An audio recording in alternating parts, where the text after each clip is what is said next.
everyone, and welcome back to another Majora's Mask project video. Today we will be working on the 10th mask. I can't believe it. It's been 10 weeks because I have been making one mask a week and I'm up to the 10th. So that means it's been 10 weeks. That has gone super quickly, and it also means we are almost a third of the way through the Majora's Mask project. I am also excited to let you guys know I've been thinking on it since I started the project, but I plan to continue this project after the original 31 masks are complete. I have a couple of bonus masks that I want to do. I will give you guys a little hint, but I won't tell you just yet what I have in store for you guys. I hope you guys are about as excited for it as I am. I'm really happy this whole project has sort of been taking off and resonating with you guys, and I'm so glad I've been able to connect with more Zelda fans.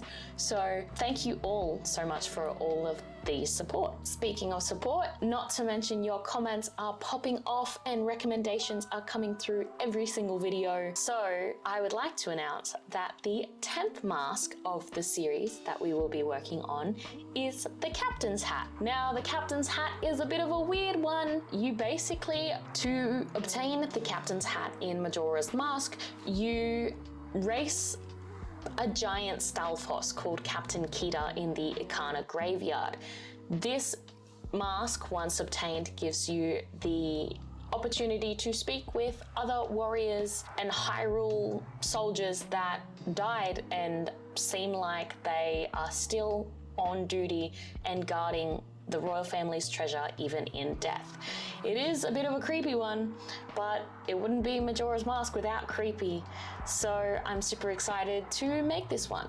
As of recording this video, I have started it.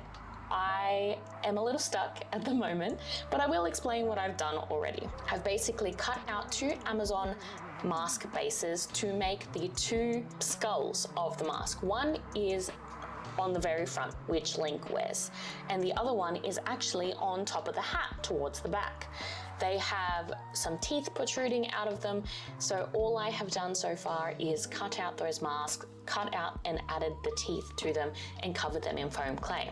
I've also grabbed some cardboard and attempted to make the hat to put over my head for the second mask to sit on, or the second skull to sit on. However, it is not currently the shape that I would like. It doesn't really look like the shape of the hat that is the captain's hat, so I might look at different ways to fix it or change it altogether, but that is what I got so far. And then in terms of the rib cage and the arms, I'm going to, of course, use foil and foam clay to sculpt those out and then paint it all. This is another one of the masks that I am hoping to put black mesh behind the eyes to make it see-through, because a lot of people have been commenting about whether the masks are see-through. I would like to point out, just for future, that not all the masks are see-through. The Deku mask, the Stone mask, the Mask of Sense, they're not see-through. They are wearable. All the masks are wearable. You can wear them, and they are intended to be decor, or at least to take photos with. So they're not intended to be see-through. However, it is cool that a couple of them, like the Bremen mask and the Keaton mask, are see-through in case I would like to wear them to a con one day. The most I'm going to do is probably use them to get photos, but that is something that I'll deal with in the future. For now, I can wear them and just be blind. All right, that's enough yapping, because I've definitely spoken way too much in the intro of this video. So without further ado, I will let you guys get to the mask making.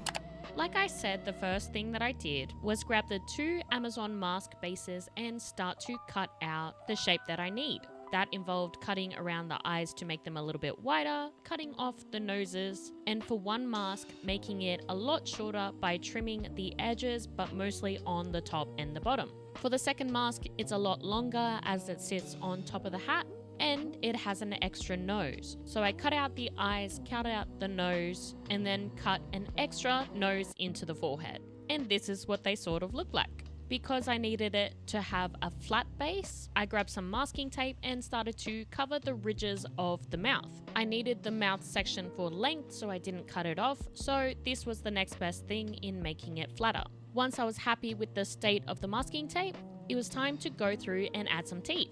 I marked with pencil where exactly I wanted the teeth to be, then used some of the excess cardboard to cut the teeth out. I only had a little bit of excess cardboard, so the next best thing was to grab some other cardboard from a package we got earlier and draw some teeth on that and then cut them out. I of course just attached them to the masks with masking tape. For the front mask that Link wears, I cut out 8 teeth because it has 8 along the bottom of the mask. And for the second mask, I cut out 8 teeth as well, but 4 for the bottom, 4 for the top, as it's more for decoration rather than actual skull. Attaching it with masking tape was quite easy. I just used one bit of masking tape for the front of the tooth and then one at the back, and then slowly went through and did that to every single tooth. I was really happy with how this was looking at the time, so I wanted to continue the mask a little bit more. The next thing that I wanted to do was try and attempt to shape the hat. Now, like I said before, I was not happy with this end product. I had an idea in mind, and starting with the sides of the cardboard, it was working quite well. It was when I started to attach some cardboard and masking tape to make the top, the hat started to look a little bit funny and started to lose the initial shape of what I wanted. It was also way too thick, and at the time I didn't know this, way too big. The hat needed to sit on top of my head, not on it, and so that was a fail. The next day I had a little bit more time, so I sat at my desk, bent some of the teeth forward so it would take shape, and grabbed the foam clay to start covering the mask. I knew I wanted to eventually build up on the foam clay, so the first layer was just a very thin layer of foam, just to make the mask a little bit more durable and attach the teeth. I also wasn't too sure at this point in time which direction I wanted to go with the mask, whether I wanted to make it more like realistic bone or whether I wanted to make it more cartoony like in the game, so I was kind of making it up as I went. After the first mask was done, it was then time to go and do it to the second mask. You can kind of see here that the teeth are split between the top and the bottom because it's sort of like a skull that can be seen from both sides. There's the extra nose and the extra teeth, so it all looks like a double-sided skull. As always, once you're done covering in foam clay, if you want it to set a little bit smoother, cover it with water. The next thing I wanted to do was start to craft the rest of the pieces of the mask. I grabbed some aluminium foil and sculpted the hands and rib cage of the mask. I molded several different pieces together and then hot glued it all together. The reason I didn't record was because I was talking to my sisters at the time and just sort of body doubling as we were going. So I apologize that I don't have that footage. Once they were all glued together and I was happy with the shape of the rib cage and the hands, I of course covered it with foam clay. The one thing that I was a little bit worried about with this part of the process was that I was completely covering these pieces top to bottom, so if I wanted to let it dry, I had to put it on something plasticky and smooth, which is why I've got my little light desk thingy. Otherwise, if I put it on cardboard to dry, the foam clay would have fallen to pieces or ripped the cardboard off with it. To avoid this, you can just foam clay the bottom and then foam clay the top later, but I was on a bit of a time crunch this week because I had a lot on. The next day, when the foam clay was all finished and all dry, I grabbed some more foam clay and started to add some little details. On the elbows and the edges of the bones, I added little knobs to make them look more bone-like. Then for the hands themselves, I rolled out little sausages of foam clay and made some fingers so they protruded out a little bit more. I then grabbed the next piece, which was the mask, and I started to add a little bit of an outline around the eyes and the nose just to give the face a little bit more definition, and then on the teeth made them look a little bit more game accurate by giving each of them some bumps too. Like last time, I was using Models Resource to look at a 3D model of the mask just to get a reference, and I was slowly liking how it was all coming together. I also needed to do the same for the second mask, and you can also see with this one, the foam clay around the edges of the mask was actually peeling off. If you want to cover an Amazon base mask with foam clay and you don't get it all the way to the edges and sort of wrap it around so it dries around the edge, it can potentially dry and unstick to the edges, which you can kind of see on the teeth there. which is what you don't want. You kind of want the mask to have a smooth edge, so even if you don't do it on the base layer, you can go around and add some more foam clay a little bit later just to smooth that down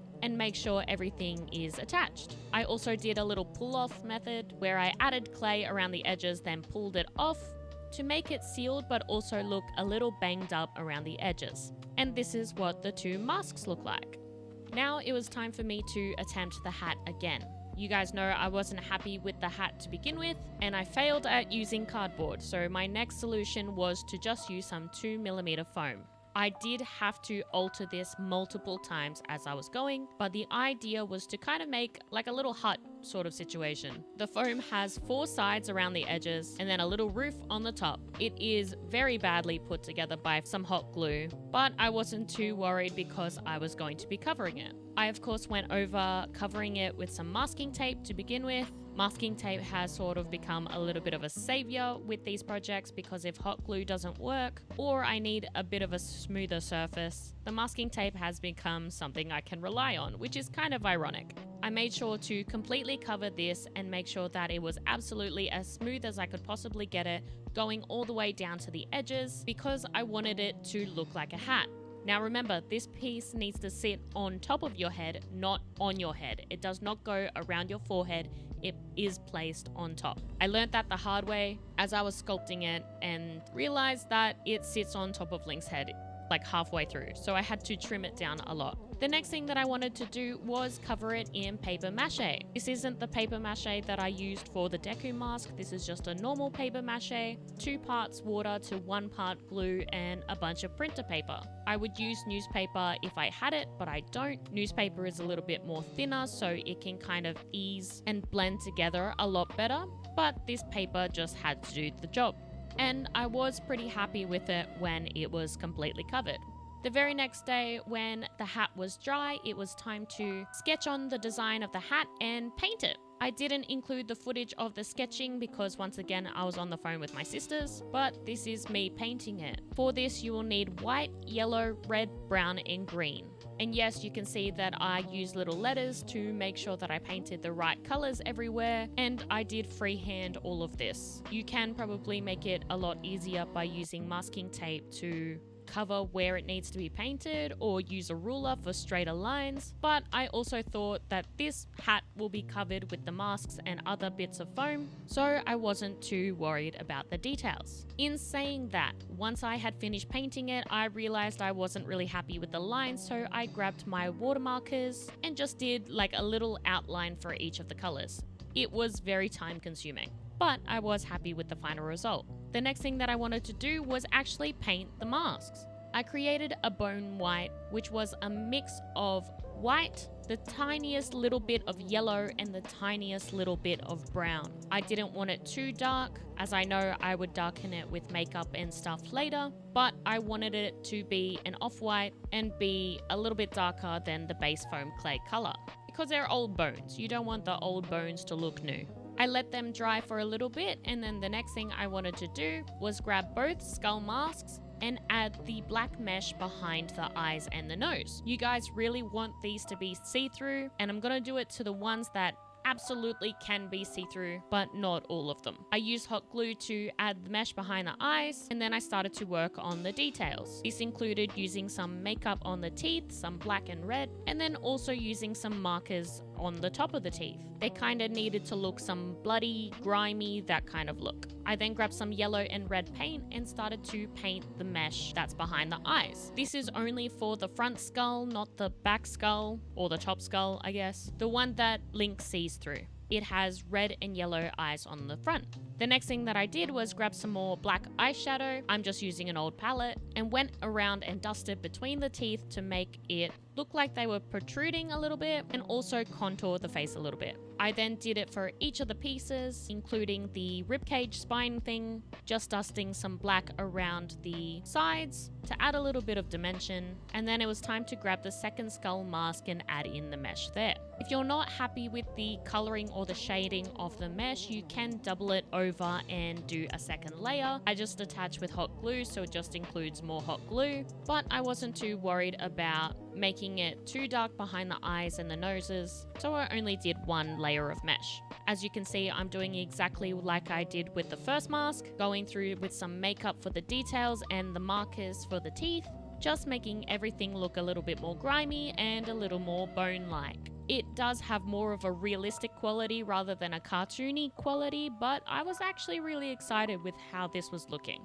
and was quite proud of my attention to details. Now, the last things that we needed to organize was the hands. I realized last minute that the fingers on the hands were actually completely covered in red paint, so I needed to cover those. It was also getting very late here. I think it was like 1 or 2 in the morning, so I kind of just propped up the hands for them to dry while the rest of the bones were finished. The next day, it was time to go and add the details onto the hands. Similar to the other bits of the mask, I just grabbed my markers and I grabbed my makeup and started to add some shading between the fingers. The bones also have some details on them around the knuckles and sort of in the palm of the hand. I wasn't too fussed on making it look absolutely perfect because this was the last day that I allowed myself to be able to work on it. You can see me just using the makeup, adding some black into the joints and around the edges of the bones, and honestly just winging the whole thing. I then had to do it to the second one. I didn't record all of that, but this is how they looked when I was done.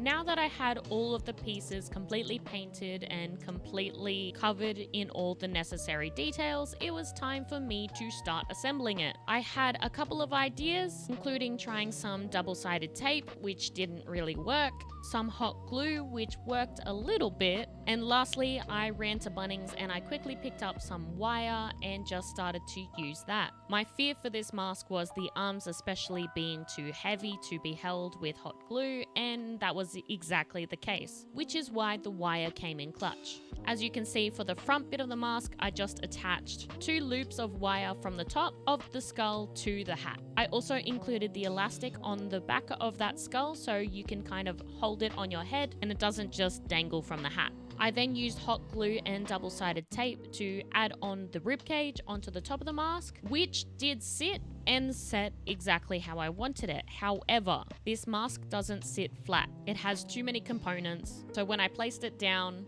things kept getting knocked off.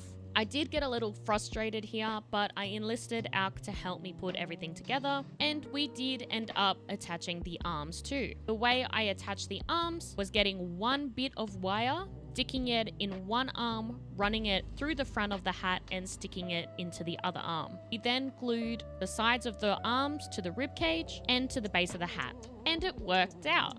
This is now the captain's hat, completely finished to the best of my ability, and I really hope you guys like it. Please let me know if you do like how it turned out. Feel free to subscribe if you want to follow along with the project. Let me know which mask you want to see next. Thanks for watching, and bye-bye!